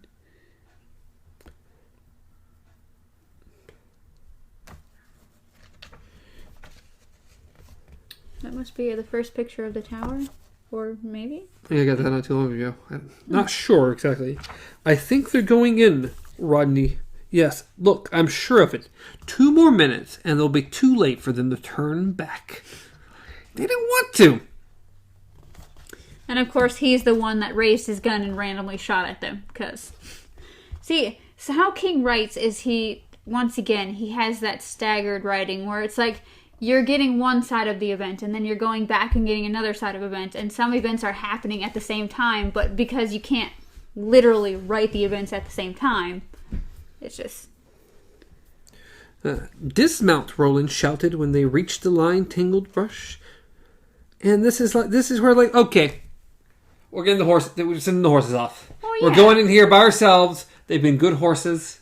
They don't need to die. Yeah, Rusher has literally become his friend, and even after the other two just bolt, Rusher kind of stays behind and don't you need me? And Roland's like, go. And so he does take off. And, of course, asks for Cuthbert to give him the matches. Cuthbert gave him some. He was grinning so hard, and it was a wonder they hadn't fallen out of his mouth. We warmed up their day, didn't we, Roland? Aye, we did indeed, Roland said, grinning himself. Go on now. Back to the chimney cut. Let me do it, Cuthbert said. Please, Roland. You go with Elaine, and let me stay. I'm a firebug at heart. Always have been. No, Roland said. This part of it is mine. Don't argue with me. Go on, and tell Elaine to mind the wizard's glass, no matter what. Cuthbert looked at him for a moment longer, then nodded. Don't wait too long. I won't. May your luck rise, Roland. I guess that's my new saying. May your luck rise? May your luck rise. May yours rise twice. What a weird phrase. I think the only time we ever hear it in the books. Yeah, probably. So, of course, Cuthbert and Elaine head off, and Roland is left to prepare the fire. And, of course, he can't start it right away because they'll see it. It says, he crouched to the left of the opening in the brush and peered around, the wind now striking full in his face. Latigo's men were closing rapidly, more rapidly than he had expected.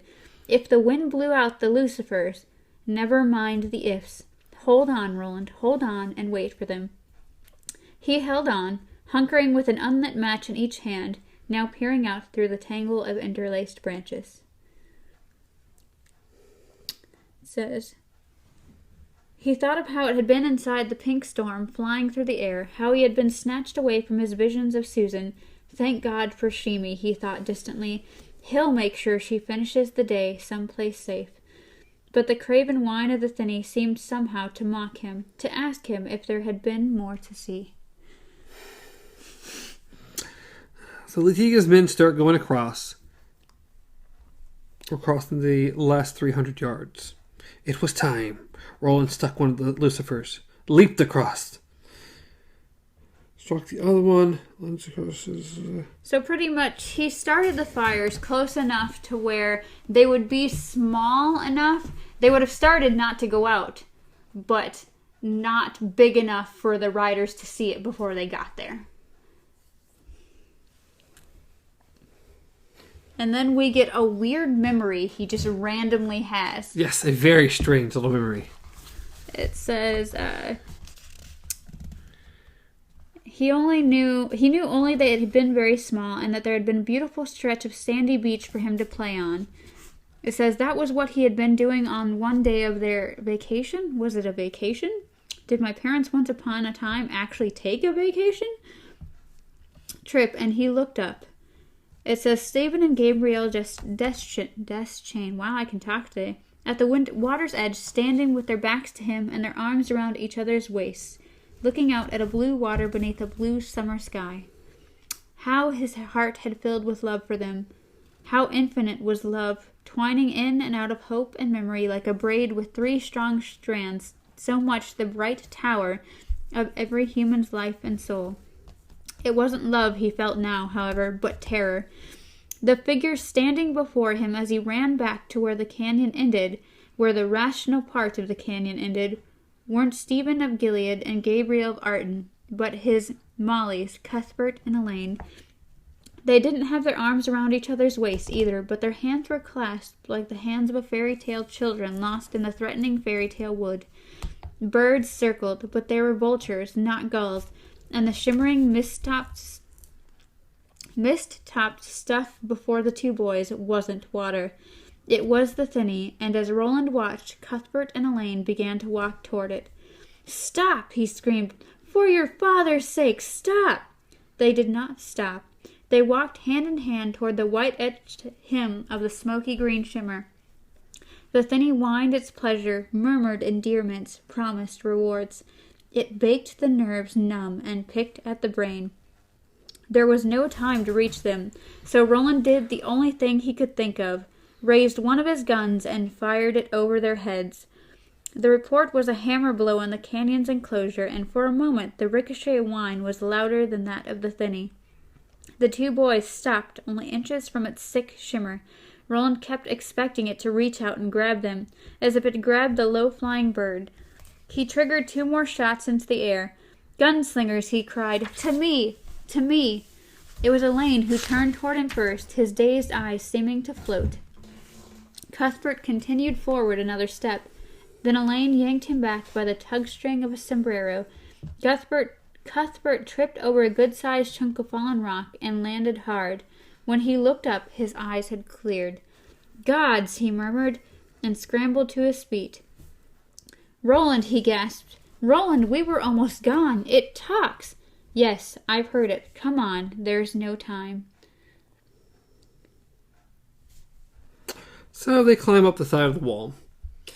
And then we have a whole little section about Latigo and his men dying. Pretty much. The rundown is Latigo realizes what's going on. Well, first his horse freaks out, throws him. He gets trampled, then gets up, and then all the horses, you had waves of horses coming into this canyon. As the first row is freaking out, the second row is crashing into them, which is pushing them into the thinny, which is pushing all of these. It's just waves and then there's waves. a fire directly behind them. There's smoke. They are so trapped, it's not even funny. They're trying to turn. They're crashing into each other. Things are literally just crawling out of the thinny to kind of just pull. And the thinny is growing. Yes. And just killing and eating all these people. And then by the end of it, when there's kind of finally a still, everybody who's remaining is literally just getting up and walking into the thinny. Because that's what it does. Yes. And Latigo is one of those people. Yep. Goodbye, Latigo. He literally reaches to fire his gun, and it just drops, and he walks in. Yep, and good old Latigo is gone. Yep. Their plan worked perfectly. And Roland and them are just watching from the top. Yep.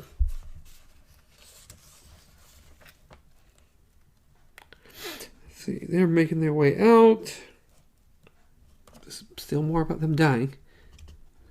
It says, "We killed them," Roland thought, with a kind of sick and fascinated horror. Then, no, not we. I killed them. How long he might have stayed there, Roland didn't know. Perhaps until the rising smoke engulfed him as well. But then Cuthbert, who had begun to climb again, called down 3 words from above him. Called down in a tone of surprise and dismay. "Roland, the moon!" Roland looked up, startled, and saw that the sky had darkened to a velvety purple. His friend was outlined against it, looking east, his face stained fever orange with the light of the rising moon. Yes, orange, the thinny buzzed inside his head, laughed inside his head. Orange as 'twas when it rose on the night you came out here to see me and count me. Orange like a fire, orange like a bonfire. How can it be almost dark? He cried inside himself, but he knew. Yes, he knew very well. Time had slipped back together, that was all. Like the layers of ground embracing once more after the argument of an earthquake. Twilight had come. Moonrise had come. Terror struck Roland like a closed fist aimed at the heart, making him jerk backward on the small ledge he'd found. Perhaps the wizard glass had only shown him what stood worlds far away in order to keep from showing him what might soon befall so close to home. "I'd turn around if I thought her life was in any real danger," he had said. In a second. And if the ball knew that, if it couldn't lie, might it not misdirect? Might it not take him away and show him a dark land, a darker tower? And it had shown him something else, something that recurred to him only now, a scrawny man in farmer's overalls who had said, what? Not quite what he'd thought, not what he had been used to hearing all his life, not life for you and life for your crop, but death. He whispered to the stone surrounding him. Death for you, life for my crops. Char you tree, that's what he said. Char you tree, come reap. Orange gunslinger, a cracked old voice laughed inside his head, the voice of the coos. The color of bonfires, char you tree, fin di agno. These are the old ways of which only the stuffy guys with their red hands remain until tonight. Tonight the old ways are refreshed as the old ways must be from time to time. Char you tree, you damned babby, char you tree. Tonight you pay for my sweet Ermot. Tonight you pay for all. Come reap. Climb, he screamed, reaching up and slapping Elaine's behind. Climb, climb for your father's sake, climb. Roland, what? Climb, gods damn you. It mayn't be too late, even now. But he knew better. Demon moon had risen. He had seen its orange light shining on Cuthbert's face like delirium, and he knew better. In his head, the lunatic buzz of the thinny, that rotting sore eating through the flesh of reality, joined with the lunatic laughter of the witch, and he knew better. Death for you, life for my crop. Char you tree. Oh, Susan. Ah! Exactly. Ah! Ah! So now we come to the end. Nothing was clear to Susan until she saw the man with the long red hair and straw hat, which had not quite obscure his lamb-slaughterer's eyes. Slaughterer's eyes. Char you tree, he called, almost sweetly uttering words of the old. Char you tree. So, everyone is saying char you tree. So literally she's been in the back of a cart. Like you see it in a lot of like old Renaissance movies and stuff. Like the pole in the back of the carts and you're like tied to the... kind of saw it in Black Mirror in White Bear. Yes, this is true. But she's been... It reminds me of Dragonheart, because at one point they try to... They sacrifice a girl to the dragon to make money. But, they have her tied to a pole, and Reynolds has a rope around her neck that if she falls or sits down, it will choke her. And he's trying not to choke her. Like, he'll loosen it up if they hit a bump or something like that. But he kind of just... It says, I have no desire to choke you, girlie. If the wagon bumps and you fall, I'll try to keep the knot loose. But if you try to sit, I'll have to give you a pinching. Her orders. He nodded to Rhea. She's in charge now. Of course she is. Evil, evil witch. Because everyone's scared of her. Well, not only are they scared of her, but it's a mixture of fear and... Wait. This woman has ideas. This woman is right. We thirst for blood. We need blood. Char you tree. Char you tree. And all these people have gathered, pretty much the whole town. They are all around this big bonfire with stuffies kind of laid around the fire. Like, around the pit, I should say. Or the wood, or however you want to call it.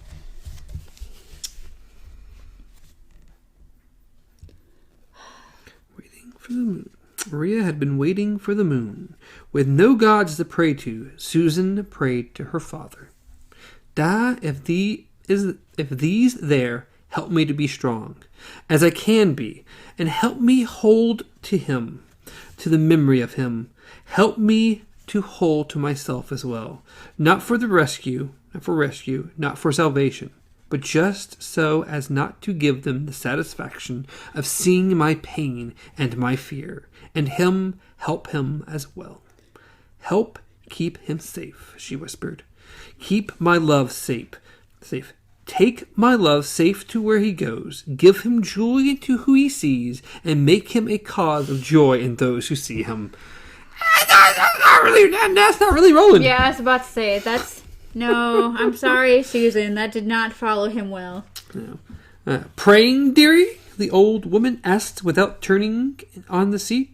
Her croaking voice oozed false compassion. Aye, ye do well to make things right with the powers while ye still can. Before the spits burned right out of your throat. She threw back her head and cackled, the staggering remains of her broom straw hat flying out orange in the light of the bloated moon.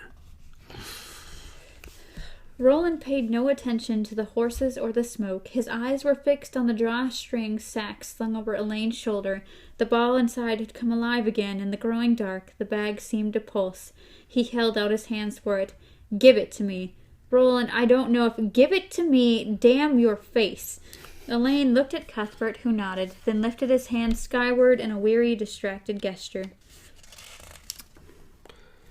Don't look directly into that thing, Cuthbert muttered to Elaine. Don't for your father's sake. Roland bent his face over the pulsing ball, its light running over his cheeks and brow like liquid, drowning his eyes in its dazzle. In Merlin's rainbow he saw her, Susan, horse drover's daughter, lovely girl at the window. He saw her standing in the back of a black cart decorated with gold symbols, the old witch's cart. Reynolds rolled behind her, holding the end of a rope that was noosed around her neck. The cart was rolling toward Greenheart, making its way with processional slowness. Hill Street was lined with people of whom the farmer with the lamb slaughterer's eyes had been only the first. All those folk of Hambry and Magus who had been deprived of their fare but were now given this ancient dark attraction in its stead. Char you tree, come reap, death for you, life for our crops. A soundless whispering ran through them like a gathering wave, and they began to pelt her, first with corn husks, then with rotting tomatoes, then with potatoes and apples. One of these latter struck her cheek. She reeled, almost fell, then stood straight again, now raising her swollen but still lovely face to the moon. The moon painted it. She looked straight ahead. "Char, you tree," they whispered. Roland couldn't hear them, but he could see the words on their lips.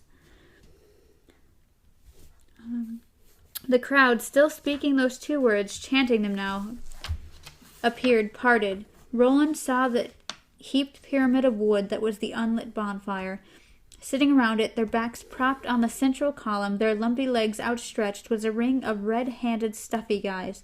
There was a single hole in the ring, a single waiting vacancy. And now a woman emerged from the crowd. She wore a rusty black dress and held a pail in one head. A smear of ash stood out on one of her cheeks like a brand. Roland began to shriek. It was a single word over and over again. No, no, no, no, no. The ball's pink light flashed brighter with each repetition as if his horror refreshed and strengthened it. And now, with each of those pulses, Cuthbert and Elaine could see the shape of the gunslinger's skull beneath his skin. "We have to take it away from him," Elaine said. "We have to. It's sucking him dry. It's killing him." Cuthbert nodded and stepped forward. He grabbed the ball but couldn't take it from Roland's hands. The gunslinger's fingers seemed welded to it. "Hit him," he told Elaine. "Hit him again. You have to." But Elaine might as well have been hitting a post. Roland didn't even rock back on his heels. He continued to cry out that single negative, "No, no, no, no," and the ball flashed faster and faster, eating its way into him through the wound it had opened, sucking up his grief like blood. "Char, you tree," Cordelia Delgado cried, darted forward from where she had been waiting. The crowd cheered her, and beyond her left shoulder Demon Moon winked, as if in complacency. "Char, you tree, you faithless woman. Char, you tree." She flung the pail of paint at her niece, splattering her pants and dressing her tied hands in a pair of wet scarlet gloves. She grinned up at Susan as the cart rolled past, and the smear of ash stood out on her cheek. In the center of her pale forehead, a single vein pulsed like a worm. Yeah, she was pretty much into it. Oh no, she's as into it as she possibly can be at this point. She's lost her mind. "Life for the crops, death for you. Char, you tree, come reap." "Take her," Rhea screamed. "Take this murdering woman and cook her red-handed. Char, you tree. Char, you tree." The crowd responded. A forest of willing hands grew in the moonlight air. Somewhere firecrackers rattled and childish laughter excitingly.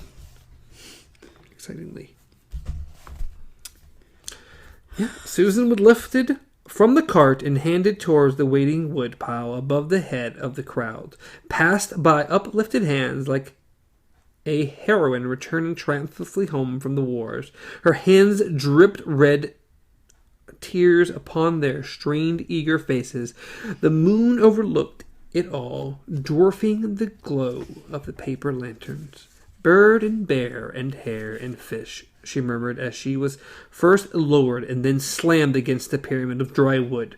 But in the place which had been left for her, the whole crowd chanted in unison now, "Char, you tree, char, you tree." Bird and bear and hare and fish. Trying to remember how he had danced with her that night, trying to remember how he had loved her with her in the willow grove, trying to remember that first meeting in the dark road. "Thank ye, Cy. We're well met," he had said. And yes, in spite of everything, in spite of the miserable ending with the folks who had been her neighbors turned into prancing goblins above the moonlight, in spite of pain and betrayal and what was coming, he had spoken the truth. They had been well met. They had been very well met indeed. Char, you tree.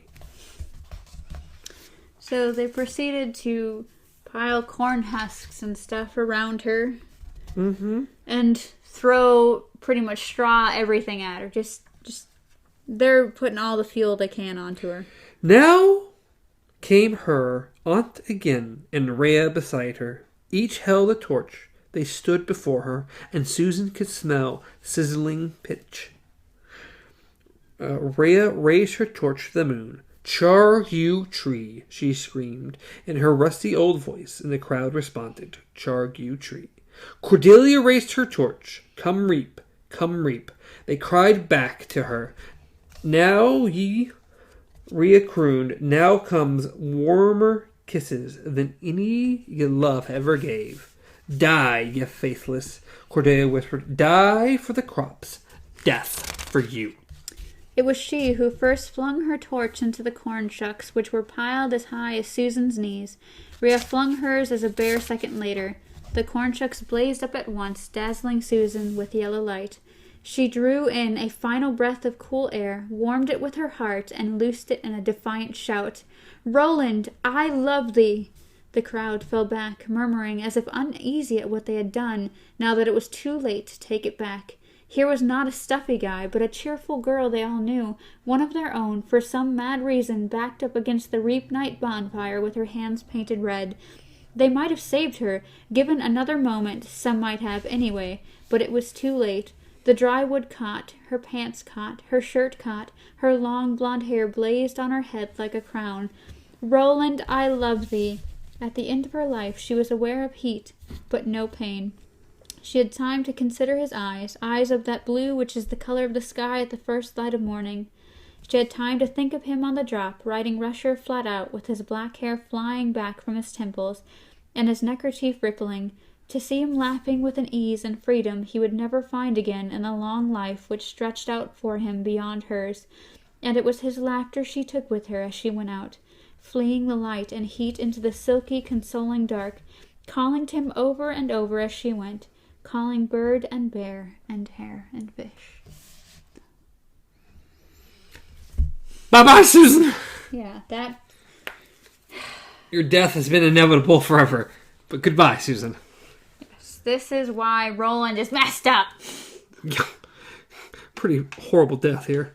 There was no word, not even no, in his screams at the end. He howled like a gutted animal, his hands welded to the ball, which beat like a runaway heart. He watched in it as she burned.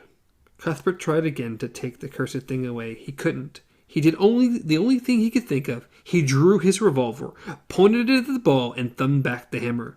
He would likely wound Roland, and the flying glass might even blind him, but there was no other choice. If he didn't do something, the glam would kill him. But there was no need. As if seeing Cuthbert's gun and understanding what he meant, the ball went instantly dark and dead in Roland's hands. It's like, okay, I gotta go, I'm done. Okay. So, pretty much he lost it. He's knocked out, passed out. He's done. He's and so good. Elaine's first instinct is, of course, to crush the thing. And God, he should have. I know. That was the other thing that I was thinking of earlier. It says he stepped forward, meaning to crush it to powder beneath his boot. "Don't you dare," Cuthbert said in a hoarse voice. He was kneeling beside Roland's limp form, but looking at Elaine. The rising moon was in his eyes, two small bright stones of light. "Don't you dare. After all the misery and death we've gone through to get it, don't you even think of it." Elaine looked at him uncertainly for a moment, thinking he should just destroy the cursed thing anyway. Misery suffered did not justify misery to come, and as long as the thing on the ground remained whole, misery was all it would bring to anyone. It was a misery machine, that's what it was, and it had killed Susan Delgado. He hadn't seen what Roland had seen in the glass, but he had seen his friend's face, and that had been enough. But then he thought of Ka and drew back. Later, he would bitterly regret doing so. Ah! Get rid of it! And Roland pretty much, they had to just drape him over his horse, and because Rusher came back, all the horses came back, but especially Rusher. And they just put him on his horse and just left. Yeah, and they just start making their way gone. Yeah. And at first they were worried he was going to starve to death, but then he kind of came around and started riding his horse, but that's all he'd do, is he would eat. He would eat and nothing else. He wouldn't speak. He would not be parted from the piece of Merlin's rainbow, which they had brought out of mages at such a great price. It did not glow for him, however. Not, Cuthbert thought, once, while Al and I are awake to see it. Anyway, Elaine couldn't get Roland's hand off the ball, and so he laid his own on Roland's cheek, touching him that way, except there was nothing to touch, nothing there. The thing which rode west with them toward Gilead was not Roland, or even a ghost of Roland. Like the moon at the close of its circle, Roland had gone. Ah! God! Ah!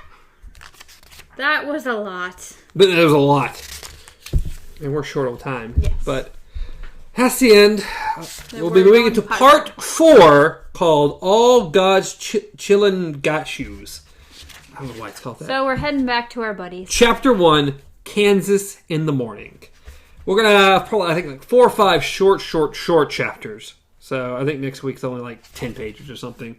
We're going to keep it short for the next few weeks, have a few short episodes, and be happy about that.